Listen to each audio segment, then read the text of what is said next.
ರಾಜಕಾರಣದಲ್ಲಿ ಯಾವುದೇ ವ್ಯತ್ಯಾಸ ಇಲ್ಲ. ಈಗ ಪಕ್ಷದ ವಿಚಾರದ ಬಂದಂಗೆ ಅನೇಕ ಸುದ್ದಿ ಮಾಧ್ಯಮಗಳಲ್ಲಿ ಸಚಿವ ಸಂಪುಟದ ಪುನರ್ರಚನೆ ಆಗುತ್ತೆ, KPCC ಅಧ್ಯಕ್ಷರ ಬದಲಾವಣೆ ಆಗುತ್ತೆ, ಮುಖ್ಯಮಂತ್ರಿಗಳ ಬದಲಾವಣೆ ಆಗುತ್ತೆ, ಅನೇಕ ವಿಚಾರಗಳು ಮಾಧ್ಯಮದ ಮೂಲಕ ಬಂದಿದೆ. ಪಕ್ಷದ ಹಂತದಲ್ಲಿ ಈವರೆಗೂ ಅಂಥ ಸುಳುವು ಎಲ್ಲೂ ಸಿಕ್ಕಿಲ್ಲ. ಎರಡನೇದು, ಈಗಾಗಲೇ ಅನೇಕ ನಮ್ಮ ಮುಖಂಡರುಗಳು ಪಕ್ಷದ ವರಿಷ್ಠರಿಗೆ ಪ್ರಶ್ನೆ ಕೂಡ ಮಾಡಿದ್ದಾರೆ. ಎಲ್ಲ ವಿಚಾರಗಳಿಗೆ ಬರೀ ಮಾಧ್ಯಮದಲ್ಲಿ ಬರುವಂಥದ್ದಕ್ಕೆ ಅಷ್ಟಕ್ಕೆ ಸೀಮಿತವಾಗಿಲ್ಲ, ಕಾರ್ಯಕರ್ತರಲ್ಲಿ ಸಾಕಷ್ಟು ಗೊಂದಲಗಳು ಬರ್ತಾ ಇದೆ. ಇದಕ್ಕೆ ರಾಜ್ಯ ಉಸ್ತುವಾರಿ ವಹಿಸಿಕೊಂಡಂಥ ರಣದೀಪ್ ಸಿಂಗ್ ಸುರ್ಜೇವಾಲಾ ಅವರು ಶಾಸಕರುಗಳಿಗೆ ಸಮಯವನ್ನು ಕೊಡಬೇಕು, ಅವರ ಹತ್ರ ಅವರ ಅಹವಾಲನ್ನು ಕೇಳಬೇಕು ಮತ್ತು ಈ ಎಲ್ಲ ಸುದ್ದಿಗಳು ಏನು ಸಚಿವ ಸಂಪುಟ ವಿಸ್ತರಣೆ ಆಗುತ್ತೆ ಅಥವಾ ಮುಖ್ಯಮಂತ್ರಿಗಳ ಬದಲಾವಣೆ ಆಗುತ್ತೆ, ಅವಧಿ ಅರ್ಧ ಆಗುತ್ತೆ ಅಥವಾ ನಮ್ಮ ರಾಜ್ಯ ಪ್ರದೇಶ ಕಾಂಗ್ರೆಸ್ ಸಮಿತಿ ಅಧ್ಯಕ್ಷರ ಹುದ್ದೆಯನ್ನು ಬದಲಾವಣೆ ಮಾಡ್ತಾರೆ ಅನ್ನೋದು ಬಹುಶಃ ಅನೇಕ ನಮ್ಮ ಮುಖಂಡರು ಹಾಕಿರುವಂಥ ಪ್ರಶ್ನೆಗಳಿಗೆ ವರಿಷ್ಠರು ಅದನ್ನು ಭಾಳ ಸುದೀರ್ಘವಾಗಿ ಚರ್ಚೆ ಮಾಡಿ ಒಂದು ತೀರ್ಮಾನಕ್ಕೆ ಬರಲಿದ್ದಾರೆ. ಅದರ ಜೊತೆಗೆ ಪಕ್ಷ ಇವತ್ತು ಶಿಸ್ತಿಗೆ ಹೆಚ್ಚಿನ ಒಂದು ಆದ್ಯತೆ ಕೊಡ್ತಾಯಿದೆ. ಈಗಾಗಲೇ AICC ಸಮಾವೇಶ ಏನು ಬೆಳಗಾವಿನಲ್ಲಿ ನಡೀತು, ಅದರಲ್ಲಿ 2025-26 ಈ ಇಡೀ ವರ್ಷ ನಮ್ಮ ಸಂಘಟನೆಗೆ ಹೆಚ್ಚಿನ ಒಂದು ಆದ್ಯತೆ ಕೊಡಬೇಕು. ಕಾರ್ಯಕರ್ತರಿಗೆ ಏನು ನಿಗಮ ಮಂಡಳಿಗಳ ಅವಕಾಶಗಳಿದೆ ಅದು ತ್ವರಿತವಾಗಿ ಮಾಡಬೇಕು. ಈಗಾಗಲೇ ಈ ಸೂಚನೆಗಳನ್ನ ಕೊಟ್ಟಿದ್ದಾರೆ. ಸೊ ವಿಶೇಷವಾಗಿ ಸಚಿವ ಸಂಪುಟ ಇರ್ಬೋದು ಅಥವಾ ಅಧ್ಯಕ್ಷರ ಬದಲಾವಣೆ ಮಾಡುವಂಥದ್ದು ಇರ್ಬೋದು, ಸದ್ಯಕ್ಕೆ ಈ ಯಾವ ಸುದ್ದಿನೂ ನಮ್ಮ ಮುಂದೆ ಇಲ್ಲ.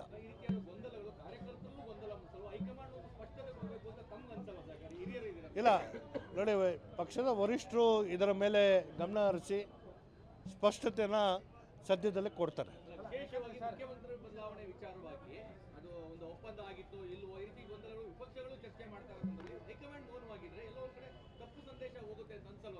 ಇಲ್ಲ, ಈ ಎಲ್ಲ ವಿಚಾರಗಳು ವರಿಷ್ಠರ ಗಮನಕ್ಕೆ ತಂದಿದ್ದೇವೆ.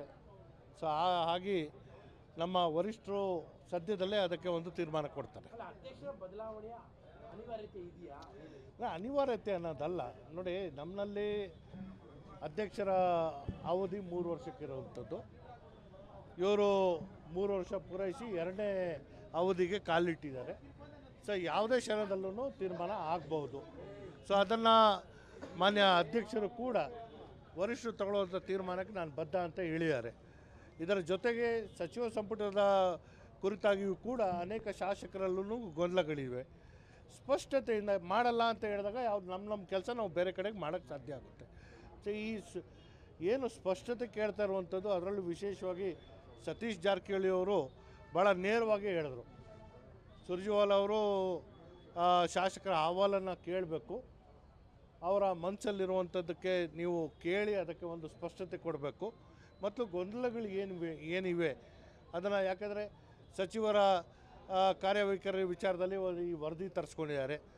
ಇದೆಲ್ಲ ನೋಡಿದ ಮೇಲೆ ಯಾವಾಗ ಏನು ಮಾಡ್ತಾರೆ ಅಥವಾ ಇದೆಯೋ ಇಲ್ವೋ, ಯಾಕಂದರೆ ಗೊಂದಲಗಳು ಏನು ನಮ್ಮ ಮುಂದೆ ಬರ್ತಾಯಿದೆ, ಆ ಗೊಂದಲಗಳನ್ನ ಇಟ್ಕೊಂಡು ನಾವು ಸರ್ಕಾರದ ಕಾರ್ಯಕ್ರಮಗಳು ನಡೆಸುವಂಥದ್ದು ಅಥವಾ ಸರ್ಕಾರದ ಅಂಗವಾಗಿ ಪಕ್ಷ ಸ್ಪಷ್ಟತೆಯಿಂದ ಮುಂಸಾಗುವಂಥದ್ದು ಕಷ್ಟ ಸಾಧ್ಯಗಳಾಗುತ್ತೆ. ಸೊ ಇದು ಸ್ಪಷ್ಟತೆ ವರಿಷ್ಠರು ಸದ್ಯದಲ್ಲೇ ಕೊಡಲಿದ್ದಾರೆ. ಸತೀಶ್ ಜಾರಕಿಹೊಳಿ ಅವರು ಹೇಳಿರುವಂಥದ್ದು ಪಕ್ಷದ ಜವಾಬ್ದಾರಿ ಮತ್ತು ಸಚಿವ ಸಂಪುಟ ಎರಡನ್ನೂ ಮಾಡ್ಲಿಕ್ಕೆ ಆಗೋದಿಲ್ಲ, ಕಷ್ಟ ಆಗ್ತದೆ, ಹಂಗಾಗಿ ಸ್ಪಷ್ಟ ನಿರ್ಧಾರ ತಗೊಳ್ಳಿ, ಯಾರೋ ಬೇರೆಯವರಿಗೆ ಅಧ್ಯಕ್ಷ ಸ್ಥಾನ ಕೊಡಿ ಅಥವಾ ಅವ್ರನ್ನ ಮುಂದುವರಿಸ್ತೀರಾ ಹೇಳಿ ಅನ್ನೋ. ಇಲ್ಲ, ಈಗಾಗಲೇ ನಾವು ಹೇಳಿದ್ದೇವೆ, ಪಕ್ಷದಿಂದ ಸರ್ಕಾರ, ಸರ್ಕಾರದಿಂದ ಪಕ್ಷ ಅಲ್ಲ. ಸೊ ಆ ಕಾರಣದಿಂದ ಪಕ್ಷದ ಸಂಘಟನೆ ಮತ್ತು ಪಕ್ಷದಲ್ಲಿ ಆಗಬೇಕಾಗಿರುವಂತಹ ಏನು ರಿಪೇರಿಗಳು ಮಾಡಬೇಕು ಅದಕ್ಕೆ ಹೆಚ್ಚಿನ ಆದ್ಯತೆನ ವರಿಷ್ಠರು ಕೊಡ್ತಾ ಇದ್ದಾರೆ. ಅದರ ಜೊತೆಗೆ ಪಕ್ಷದ ಏನು ಸಿದ್ಧಾಂತಗಳಿವೆ ಅಥವಾ ನಮ್ಮ ಏನು ಸಾರ್ವಜನಿಕವಾಗಿ ಚುನಾವಣಾ ಸಂದರ್ಭದಲ್ಲಿ ಜನರಿಗೆ ಮಾತು ಕೊಟ್ಟಿದ್ವಿ ಅದನ್ನು ಸರ್ಕಾರ ನಿರ್ವಹಿಸಬೇಕಾಗಿರುವಂಥದ್ದು. ಹಾಗಾಗಿ ಸರ್ಕಾರ ಪಕ್ಷದ ಒಂದು ಅಧೀನದಲ್ಲಿ ನಡಿಬೇಕು ಅನ್ನೋದನ್ನು ಭಾಳ ಸ್ಪಷ್ಟವಾಗಿ ಹೇಳಿದ್ದೇವೆ. ಆ ಗೊಂದಲಗಳನ್ನ ನಿರ್ವಹಣೆ ಮಾಡುವಂಥದ್ದಕ್ಕೆ ವರಿಷ್ಠರು ಸದ್ಯದಲ್ಲೇ ತೀರ್ಮಾನ ಕೊಡ್ತಾರೆ. ಗೊಂದಲಗಳು ಸ್ವಲ್ಪ ಡ್ಯಾಮೇಜ್ ಮಾಡಿಸ್ತಾ ಇಲ್ವಾ ಸರ್ಕಾರ? ಇಲ್ಲ, ಅದು ನೋಡಿ, ಎಲ್ಲವೂ ಮೌನವಾಗಿದ್ದಾಗ ಅವರವರ ವಿವೇಚನೆಗೆ ಬಿಟ್ಟಾಗ ಅವರವರು ಯಾವ ರೀತಿ ಅದನ್ನು ಗ್ರಹಿಸ್ಕೊಳ್ತಾರೆ ಅದನ್ನು ಬಿಟ್ಟಾಗ ಪಕ್ಷಕ್ಕೆ ಒಂದು ಕಡೆಗೆ ಡ್ಯಾಮೇಜ್ ಆಗ್ತಾಯಿದೆ, ಸರ್ಕಾರದಲ್ಲೂ ಗೊಂದಲಗಳಿವೆ. ಸೊ ಆ ಕಾರಣದಿಂದ ಸ್ಪಷ್ಟತೆ ಬಂದಾಗ ಕಾರ್ಯನಿರ್ವಹಿಸೋರು ಮುಕ್ತ ಮನಸ್ಸಿಂದ ಕಾರ್ಯ ಮಾಡುವಂಥದ್ದಕ್ಕೆ ಸಾಧ್ಯ ಆಗುತ್ತೆ. ಎಲ್ಲ ಶಾಸಕರ ಅನುಮತಿ ಅಂದರೆ ಅಭಿಪ್ರಾಯ ಕೇಳಿ ಅಧ್ಯಕ್ಷರು ಮಾಡಿ ಅನ್ನುವಂಥದ್ದು ಜಾರಕಿಹೊಳಿ ಅವರ ವಾದ. ಇಲ್ಲ, ಈಗ ಪಕ್ಷ ತೀರ್ಮಾನಗಳು ಕೊಡುತ್ತೆ. ಸೊ ಅದನ್ನು ಮಾಡಬೇಕಾದ್ರೆ ಸತೀಶ್ ಜಾರಕಿಹೊಳಿ ಅವ್ರಿಗೆ ಕಾರ್ಯಾಧ್ಯಕ್ಷರು ಮಾಡಿದರು, ನಮ್ಗೆ ಯಾರಿಗೂ ಕೇಳಿರಲಿಲ್ಲ. ಪಕ್ಷ ಮಾಡಬೇಕಾದ ಕೆಲಸ ಮಾಡುತ್ತದೆ. ಈಗ ಒತ್ತಡ ಯಾರಿಗೆ ಜಾಸ್ತಿ ಇದೆ, ಯಾರು ಕಡಿಮೆ ಮಾಡಬೇಕು ಅಥವಾ ಯಾವ ದಿಕ್ಕಿನಲ್ಲಿ ಹೋಗಬೇಕು ಅನ್ನೋದನ್ನು ವರಿಷ್ಠರು ತೀರ್ಮಾನ ತಗೋತಾರೆ. ಅದು ಸದ್ಯದಲ್ಲೇ ಆ ತೀರ್ಮಾನಗಳು ಹೊರಗೆ ಬರುತ್ತೆ. ಸ್ಥಾನದ ಚರ್ಚೆ ಜಾಸ್ತಿ ಆಗ್ತಾ ಇರೋದ್ರಿಂದಾಗಿ ಅಧ್ಯಕ್ಷ ಸ್ಥಾನ ಜವಾಬ್ದಾರಿ ತನ್ವೀರ್ ಸೇಠ್ ಅವರಿಗೆ ಕೊಟ್ಟರೆ ನಿಭಾಯಿಸಲಿಕ್ಕೆ ಇಲ್ಲ, ನಾನು ಭಾಳ ಸ್ಪಷ್ಟವಾಗಿ ಆ ಜವಾಬ್ದಾರಿ ನಿರ್ವಹಣೆ ಮಾಡುವಂಥದ್ದು ನನ್ನ ಕೈಯಲ್ಲಿ ಆಗಲ್ಲ.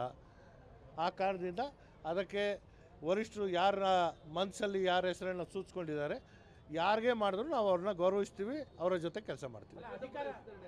ಸಚಿವ ಸಂಪುಟ ವಿಸ್ತರಣೆ ಆ ವಿಚಾರವಾಗಿ ಇಲ್ಲ, ಕೇವಲ ಮಾಧ್ಯಮಗಳಲ್ಲೇ ಬರ್ತಾ ಇರುವಂಥದ್ದು. ಪಕ್ಷದ ಹಂತದಲ್ಲಿ ಇಂಥದ್ದು ಯಾವುದೂ ಇಲ್ಲ. ಈ ಗೊಂದಲಗಳನ್ನ ಅವಕಾಶ ಕೊಡಬೇಕು ಅಂತ ತಮ್ಮ ಅನ್ಸುತ್ತೆ? ಇಲ್ಲ ಕೇಳಿ, 1.5-2 ವರ್ಷ ಆಗ್ತಾ ಇದೆ. ಸೊ ಹಿರಿಯರಿಗೆ ಅವಕಾಶ ಕೊಡಬೇಕು ಅಂತ ತಮ್ಗೆ ಅನ್ಸುತ್ತೆ? ನೋಡಿ, ಚುನಾವಣಾ ರಾಜಕಾರಣದಲ್ಲಿ ಹಿರಿತನ ಅಥವಾ ಎಷ್ಟು ಅವಧಿ ಗೆದ್ದಿದ್ದಾರೆ ಅಥವಾ ಅವರ ಅನುಭವ ನೋಡ್ತಾ ಇಲ್ಲ, ಜಾತಿ ನೋಡ್ತಾ ಇದ್ದಾರೆ, ಪ್ರಾಂತ್ಯ ನೋಡ್ತಾ ಇದ್ದಾರೆ. ಆ ಎಲ್ಲವೂ ನೋಡಿದಾಗ ಸ್ವತಃ ನನ್ನ ಜಿಲ್ಲೆಯಲ್ಲಿ ಮುಖ್ಯಮಂತ್ರಿ ಇರಬೇಕಾದ್ರೆ ನನಗೆ ಮಂತ್ರಿ ಅಷ್ಟು ಸುಲಭವಾಗಿ ಸಿಗೋದು ಕಷ್ಟ. ಸೊ ಇದೆಲ್ಲ ಇರಬೇಕಾದ್ರೆ ವರಿಷ್ಠರು ಏನು ತೀರ್ಮಾನ ತಗೋತಾರೆ, ಅವಕಾಶ ಬರೋವರೆಗೂ ಕಾಯುವಂಥದ್ದು ನಮ್ಮ ಕರ್ತವ್ಯ. ಶಾಸಕರೇ, ಇದು ಕೆಲವರು ಸಚಿವರುಗಳೇ ಇಂಥ ಗೊಂದಲಗಳೇ ಜಾಸ್ತಿ ಆಗ್ತದೆ, ಮತ್ತು ಆಕಾಂಕ್ಷಿಗಳೇ ಯಾವ ಗೊಂದಲಗಳು ಮಾಡ್ತಾ ಇಲ್ಲ ಅಂತ ಅನಿಸ್ತಾ ಇಲ್ಲ? ಇಲ್ಲ ನೋಡಿ, ಭಾಳ ಸ್ಪಷ್ಟವಾಗಿ CLP ಸಭೆಯಲ್ಲಿ ಮತ್ತು ಏನು ಎಕ್ಸ್ಟೆಂಡೆಡ್ ಎಕ್ಸಿಕ್ಯೂಟಿವ್ ಕಮಿಟಿ ಮೀಟಿಂಗ್ ಏನು ನಡೀತು ಅದರಲ್ಲಿ ಭಾಳ ಸ್ಪಷ್ಟವಾಗಿ ಹೇಳಿದ್ದಾರೆ. ಪಕ್ಷ ಶಿಸ್ತನ್ನ ಭಾಳ ಒಂದು ಶಿಸ್ತನ್ನು ಆದ್ಯತೆ ಕೊಟ್ಟು ನಾವು ನೋಡ್ತಾ ಇರುವಂಥದ್ದು. ಯಾರಾದರೂ ಶಿಸ್ತು ಉಲ್ಲಂಘಿಸಿದರೆ ಅವ್ರ ಮೇಲೆ ಕ್ರಮ ಅನ್ನೋದು ಭಾಳ ಸ್ಪಷ್ಟವಾದಂಥ ಸಂದೇಶ ಪಕ್ಷದ ವರಿಷ್ಠರು ಈಗಾಗಲೇ ಕೊಟ್ಟಿದ್ದಾರೆ. ಕೆಲವರು ಲೂಸ್ ಟಾಕ್ ಮಾತಾಡುವಂಥದ್ದು ತತ್ಕ್ಷಣ ನಿಲ್ಲಿಸಬೇಕು ಅನ್ನೋದು ಕೂಡ ಸೂಚನೆ ಕೊಟ್ಟಿದ್ದಾರೆ. ಬೆಂಗಳೂರಿನ ಹಸುವಿನ ಪ್ರಕರಣದಲ್ಲಿ ಆತನ ಬಂಧಿಸಿದ ಮೇಲೂ ಪ್ರತಿಭಟನೆಗಳನ್ನ ಬಿಜೆಪಿ ರಾಜ್ಯಾದ್ಯಂತ ಮಾಡಿದ್ದಾರೆ. ನೋಡಿ, ಇದು ಯಾರಿಂದ ಆಗಿದೆ ಏನು ಅನ್ನೋದು ನಾವು ನೋಡಬೇಕು. ಒಂದು ಏನು ಮೂಕ್ ಪ್ರಾಣಿಯ ಹಿಂಸೆ ಕೊಟ್ಟು ಯಾರಿಗೆ ಏನು ಸಿಗುತ್ತೆ ಅನ್ನೋದು ಗೊತ್ತಿಲ್ಲ. ಸೊ ಆದರೆ ಏನಾಗ ಕೆಸಲನ್ನೇ ಕಡಿಯುವಂಥದ್ದು ಅಥವಾ ಇದರಿಂದ ಆಗುವಂಥದ್ದು, ಇದು ಬಹುಶಃ ತಾಯಿಗೆ ದ್ರೋಹ ಮಾಡಿದಂಥ ಒಂದು ರೀತಿಯಲ್ಲಿ ಮಾಡ್ತಾ ಇರುವಂಥದ್ದು. ಅದರ ಜೊತೆಗೆ ಸಾವು ಮನೆಯಲ್ಲಿ ರಾಜಕಾರಣ ಮಾಡುವಂಥದ್ದು BJPಯವರ ಒಂದು ಏನು ಹಿಂದೆಯಿಂದನೂ ಬಂದಿರುವಂಥ ಪ್ರವೃತ್ತಿ. ಹಾಗಾಗಿ ಅದಕ್ಕೆ ನಾನು ಜಾಸ್ತಿ ಮಾತಾಡೋಕ್ಕೆ ಹೋಗಲ್ಲ. ಘಟನೆನ ಖಂಡಿಸ್ತೇನೆ ನಾನು. ಇಂಥದ್ದು ಆಗದೆ ಇರುವಂಥದ್ದು ಮತ್ತು ಯಾರೇ ಮಾಡಿದ್ರೂ ಅವ್ರನ್ನ ಈಗಾಗಲೇ ಬಂಧಿಸಿದ್ದಾರೆ, ಒಂದು ಕಠಿಣವಾದಂಥ ಕ್ರಮ ತಗೋಬೇಕು ಅನ್ನೋದನ್ನು ಆಗ್ರಹಿಸ್ತೇನೆ.